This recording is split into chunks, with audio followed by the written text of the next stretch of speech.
দেশের অর্থনীতি নিয়ে গত কয়েকদিন সংবাদ মাধ্যমগুলো বেশ উচ্চকিত। একদিকে উচ্চ মূল্যস্ফীতি, অন্যদিকে দারিদ্র্যের হার বেড়ে যাওয়া, সব মিলিয়ে একটা বিবর্ণ চিত্র আমাদের সামনে হাজির হয়েছে। এ নিয়ে কথা বলবো চর্চার সম্পাদক সোহরাব হাসানের সঙ্গে। সোহরাব হাসান, আপনাকে স্বাগত। ধন্যবাদ আপনাকে। প্রথমে যে জিনিসটা আমরা বলছিলাম বা সবাই আমরা দেখছি গত 2 দিন, যে একটা বিবর্ণ চিত্র। তো এই অন্তর্বর্তী সরকার 15 মাস, তাদের 15 মাস কেন, এখন 16 মাস প্রায় হতে চলল তারা দায়িত্ব নিয়েছেন, এবং এর মাঝখানে যে তারা নানা সংস্কারের কথা বলেছেন, আসলে সংস্কার দিয়ে কী হলোটা কি? ধন্যবাদ আপনাকে। অন্তর্বর্তী সরকারের প্রধান 3টি লক্ষ্যের কথা বলছিল: রাষ্ট্রীয় সংস্কার, নির্বাচন এবং বিচার। তা আমরা বিচার এবং নির্বাচনের ক্ষেত্রে যতটা তৎপর তাদের দেখেছি, রাষ্ট্রীয় সংস্কারের ক্ষেত্রে সেটি কিন্তু দেখিনি। বিশেষ করে অর্থনৈতিক সংস্কার। অর্থনীতি হচ্ছে যে কোনো দেশের চালিকা শক্তি। অর্থনীতির উপর ভিত্তি করেই একটি রাষ্ট্রের অগ্রগতি, উন্নয়ন নির্ভর করে। সেই অর্থনীতি যদি দুর্বল থাকে তাহলে কোনো সংস্কারই কিন্তু কাজে আসবে না। সেটা এই গত 16 মাসে আবার অন্তর্বর্তী সরকারও প্রমাণ করল। প্রথমেই হচ্ছে যে অন্তর্বর্তী সরকারের যে অর্থনৈতিক একটা ভীষণ থাকা দরকার, একটা লক্ষ্য থাকা দরকার, সেটা আমরা অনুপস্থিত দেখি। কারণ অর্থনীতি কী করতে চায়? প্রথমত হচ্ছে যে বিগত সরকার অর্থনীতিকে খুব ভালো জায়গায় রেখে গেছে তা নয়, একটা ভঙ্গুর অবস্থায় রেখে গেছে। বিশেষ করে সামষ্টিক অর্থনীতি এক ধরনের বিশৃঙ্খলা ছিল, ব্যাংকিং খাতে ভয়াবহ দুর্নীতি ছিল, খেলাপি ঋণ আকাশচুম্বী ছিল। সেই অবস্থাটা আমরা দেখলাম এই সরকারের যদি অর্থনীতি ক্ষেত্রে কিছুটা নজর দিয়েছে ব্যাংকিং খাত সংস্কারে, কিন্তু এই সংস্কারও তো দ্রুত সুফল পাওয়া যায় না, এটি অনেক দীর্ঘ সময়ের।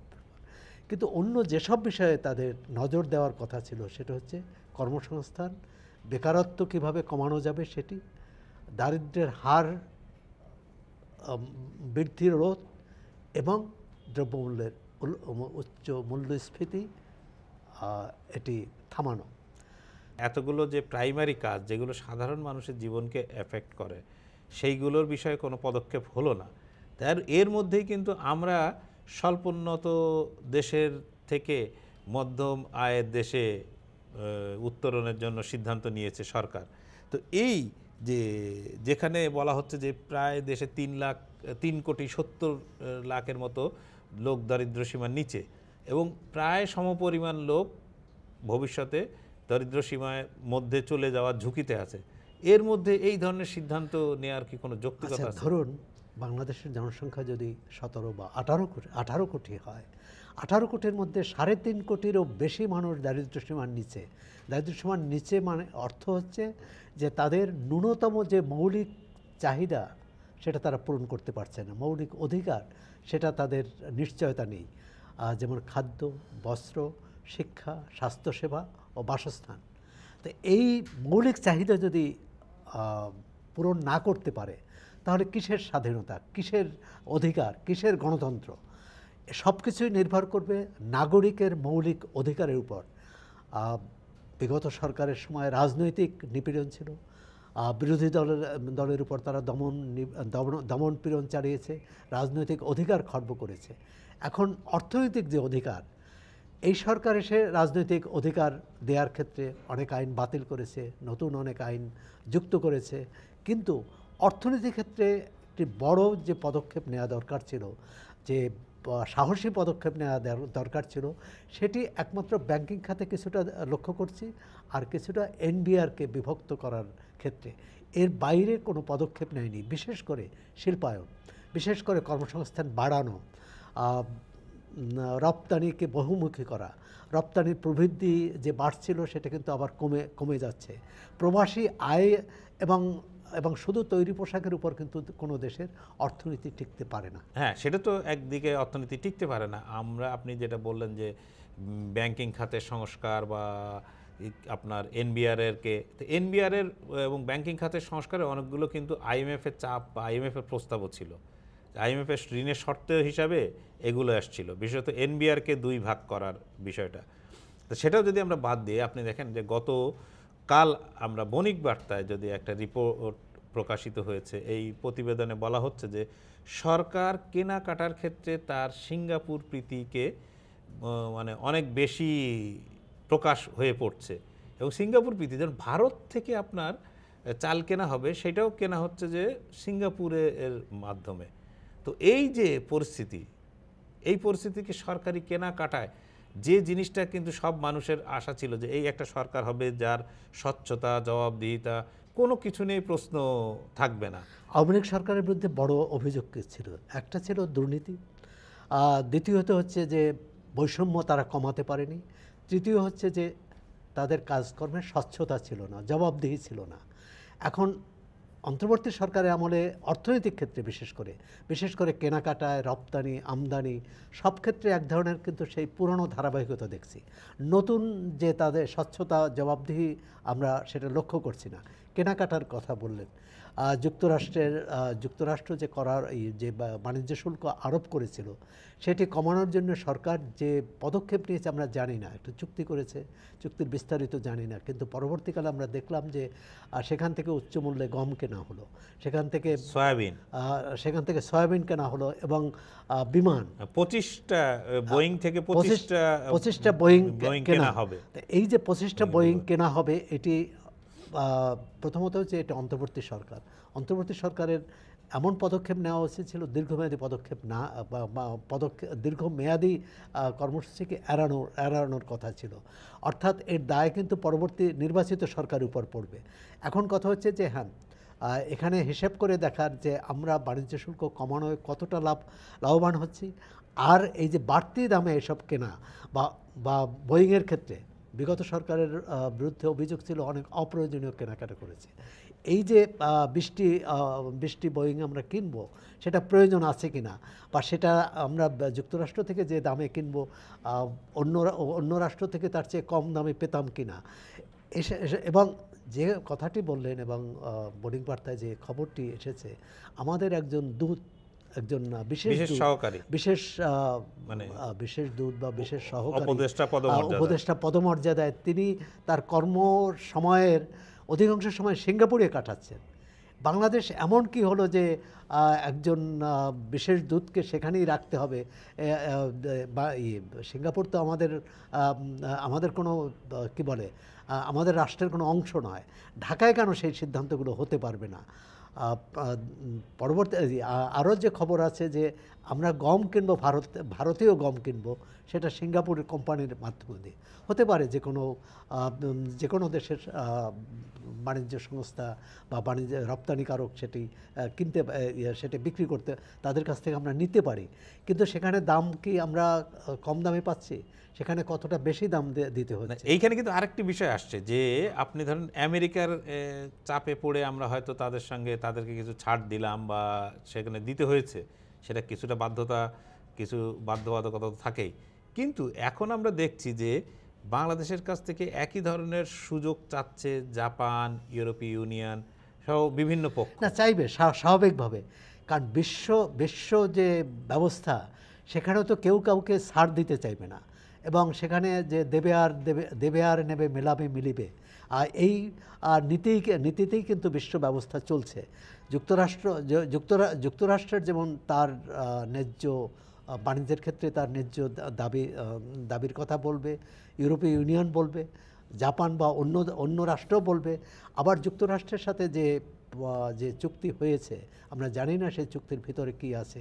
এবং যুক্তরাষ্ট্রের যিনি রাষ্ট্রদূত হয়ে আসছেন বাংলাদেশে, নতুন রাষ্ট্রদূত হয়ে, তিনি কিন্তু বলেছেন যে বাংলাদেশ যাতে চীনা প্রভাব বলয় থেকে দূরে থাকে, অথবা প্রভাব বলয়টা কাটিয়ে আনার চেষ্টা করবে, সেটা হবে যুক্তরাষ্ট্রের বাংলাদেশ নীতি।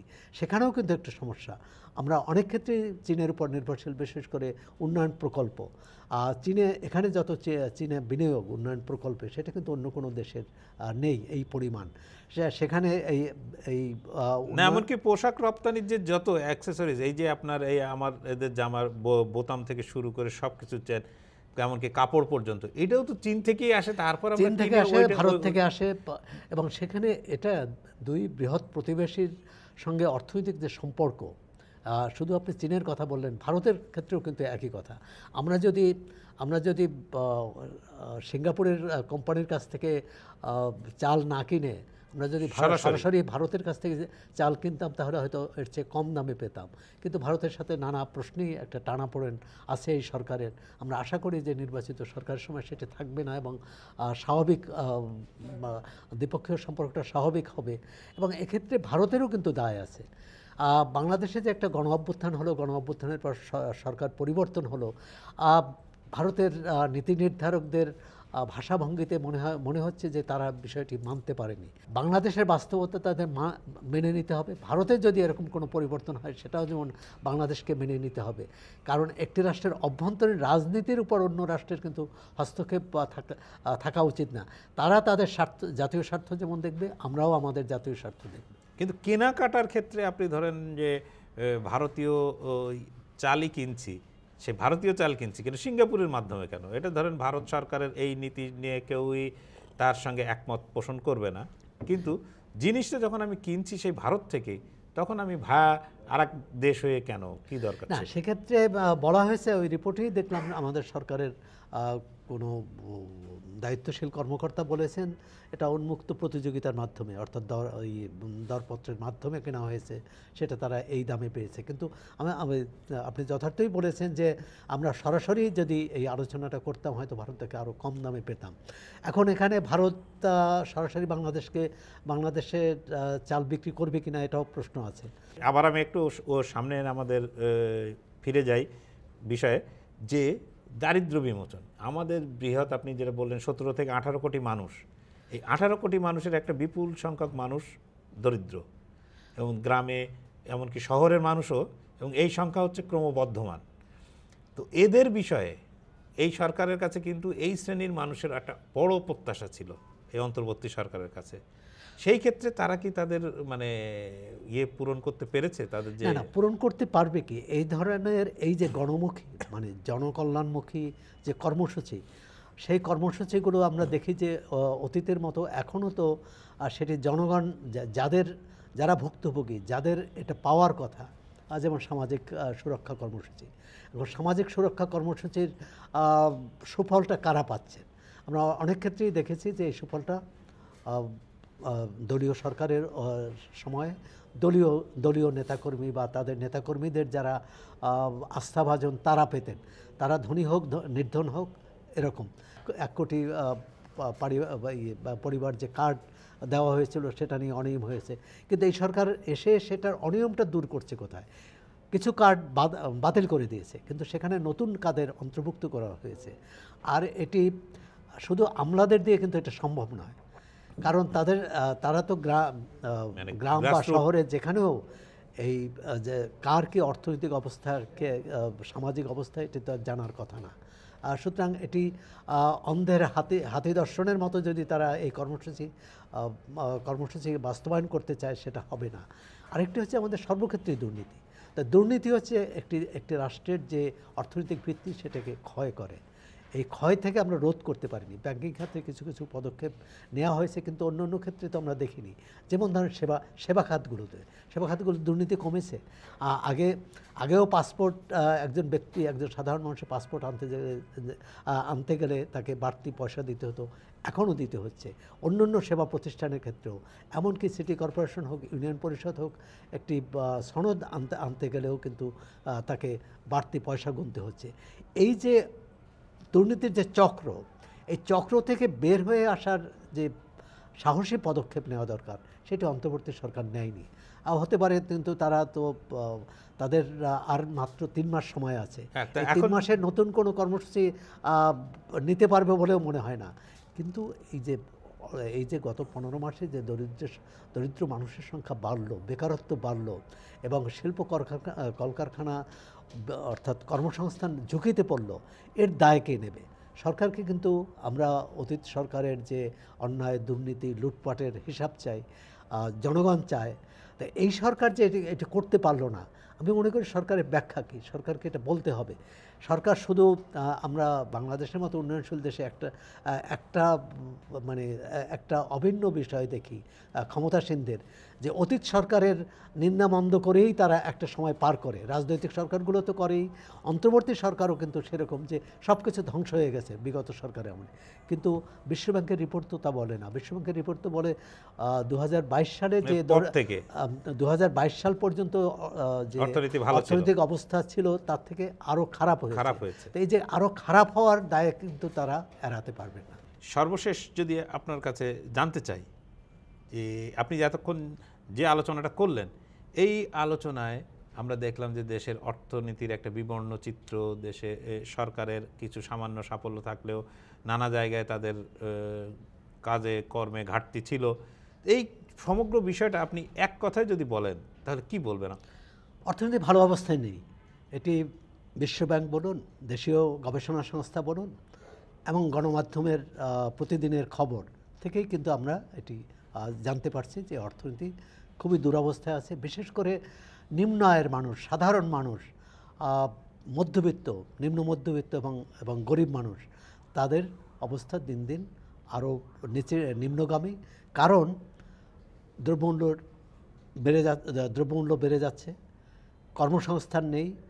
বিশেষ করে যাদের কর্মসংস্থান আছে তারাও যে আয় করে সেই আয় দিয়ে তার চলা সম্ভব না। কেননা গত 2-3 বছরে দ্রব্যমূল্যের যে ঊর্ধ্বগতি, এ কারণে তার প্রকৃত আয় কিন্তু কমে গেছে। আর তার আয় বাড়েনি, অন্যদিকে ব্যয় বেড়েছে। সুতরাং কেউ ঋণ করে, কেউ নানাভাবে সম্পদ বিক্রি করেও কিন্তু জীবিকা নির্বাহ করেছে। আরেকটি বিষয় হচ্ছে যে কর্মসংস্থান। জুলাই অভ্যুত্থান হয়েছিল কিন্তু কর্মসংস্থানের দাবিতেই, যে যোগ্যরা কর্মসংস্থান পাবে, সেখানে কোটা থাকবে না। আর আজকে কিন্তু সেই কর্মসংস্থানে আমরা আরও অনেক বেশি পিছিয়ে গেছি। প্রতি বছর 24 থেকে 25 লাখ নতুন কর্মশক্তি যোগ হয়, নতুন মানুষ বাজারে আসে। তাদের মধ্যে আমরা কতজনকে কাজ দিতে পেরেছি? দেশের বাইরে বিদেশে 10-12 লাখ বা 7-8 লাখ, আর দেশের ভিতরে বাকিটা কিন্তু যারা কাজ পান তারাও তাদের যে শোভন কাজ বলে, অর্থাৎ তার যোগ্যতা অনুযায়ী কাজ পান না। সুতরাং বেকারত্ব একটা বড় সংকট তৈরি করতে যাচ্ছে অর্থনীতিতে। এবং দেখুন, এই সরকারের প্রতি IMF-এর যে আস্থা কম, সেটা কিন্তু প্রমাণিত হলো। তারা তৃতীয় কিস্তির অর্থ দিলেও শেষ কিস্তির অর্থ বলেছে নির্বাচিত সরকারের কাছে দেবে। তো সব মিলে অর্থনীতি ভালো নেই। এখন এই ভালো নেই অর্থনীতিকে ভালো করার যে উদ্যোগ, অন্তত রাজনৈতিক দলগুলোর যারাই ক্ষমতায় আসবে তাদের জন্য কিন্তু একটা বড় চ্যালেঞ্জ হবে। সেই চ্যালেঞ্জ তারা কীভাবে মোকাবেলা করবে সেটি দেখা। ধন্যবাদ আপনাকে। দর্শক, আপনারা চর্চার সম্পাদক সোহরাব হাসানের আলোচনা শুনলেন। আমরা শুনতে চাই আপনার মত। আপনি চর্চার ফেসবুক পেজ এবং ইউটিউব চ্যানেলে আপনার মতামত জানান।